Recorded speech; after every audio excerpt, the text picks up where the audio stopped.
Hey everyone, James Niggemeyer here. Gonna do another video, late summer, early fall baits and patterns. This one is a bait that I'm sure most people carry in their boats and probably one of the most underrated baits for numerous months of the year, numerous seasonal patterns, but I have found it to be really good for getting bit, maybe not the biggest fish in the lake, but for getting bit when it's particularly tough. As we are sitting in August, moving towards September, late summer, early fall, high water temperatures, and of course, some of the toughest fishing that you'll experience in the South. Before I get right into it, if you haven't already subscribed to the channel, please consider doing that. It's probably one of the best ways to help grow the channel, and I'd certainly appreciate it. So, when it comes to late summer, early fall, this particular bait has really saved my bacon on some guide trips just because it catches fish.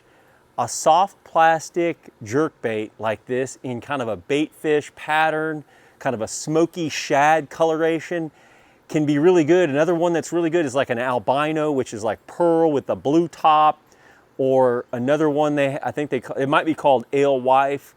Another one is kind of a Tennessee shad pattern, which is kind of a brownish top with a pearl belly. But all those shad pattern type colorations work really well for imitating bait fish. And you know what's funny? A lot of times this time of year you have little bitty bait that were spawned in kind of the young of the year in the late spring, and they're just growing and they're smaller. But even though this doesn't match that size of bait fish well, bass still bite it. It's just a fantastic bait for imitating bait fish or anytime bass are preying on shad. The way that I particularly like to rig it is either with a 4/0 offset owner wide gap hook, not like an extra wide gap, but just a traditional like worm hook. And I like the XXX strong one because it adds a little bit of weight. It enables me to throw it further and helps it to sink down in the water column. But another way that I really like to rig it is one of these owner's twist locks with this little weighted shank here. This is a 5/32 ounce weight, I believe, or maybe it's 3/32 ounce weight. This actual hook is made by owner and was designed by Gary Yamamoto. And it works really well with Senkos, but I really like it with my soft jerk baits because once I rig it with that weight, as it's falling, it really does kick that little tail, and I feel like it just looks natural, like a dying bait fish, something falling in the water column. Yamamoto makes a great soft jerk bait, the Dshad, and they've got some great new colorations in it. This is probably one of my favorite for imitating bait fish. Love the sparkle or fleck on the top with that pearl belly. And one of the things that I really like about the Yamamoto baits is they have that salt in them, especially in this Dshad, which makes it easier to throw on windier days and helps it to kind of settle down in the water, sink down in the water column. And the way that they design that tail, it catches water and kicks. They've got this little kind of a rudder on the back section right here. They have that rudder, and that catches water and kind of waves and shakes and shimmies as it falls, just kind of like a Senko. But great bait for this time of year.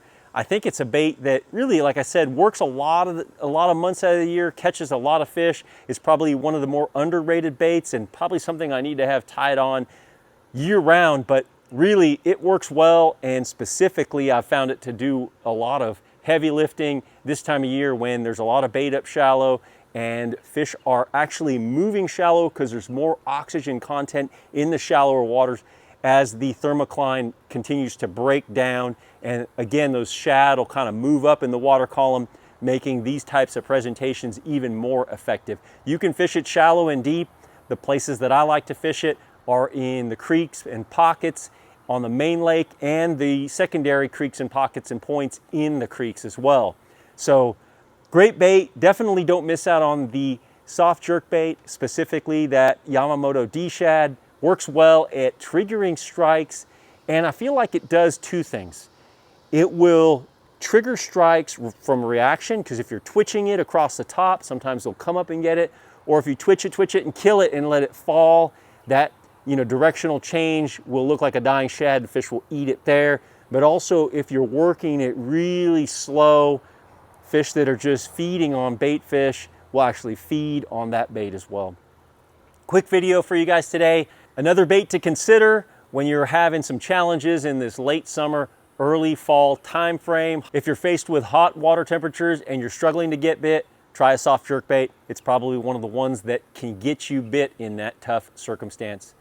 Thank you for tuning into the YouTube channel. If you got anything out of it, please give me a thumbs up and drop a comment down below. I'd like to hear your thoughts or maybe some fish stories on a soft jerk bait for this specific time frame and seasonal pattern. Be sure you go over and check out my description section. There you'll find links to my merch, Team Niggemeyer Fishing, my Facebook, Instagram, website, as well as a discount code for Amphibia eye gear. 20% off air cell technology frames. So if you throw them in the lake, they float. And then they also are available with ANSI rated lenses, so if something comes back, hits you in the eye, they won't shatter and cause more damage to your eyes. Until next time, thanks for watching and good fishing.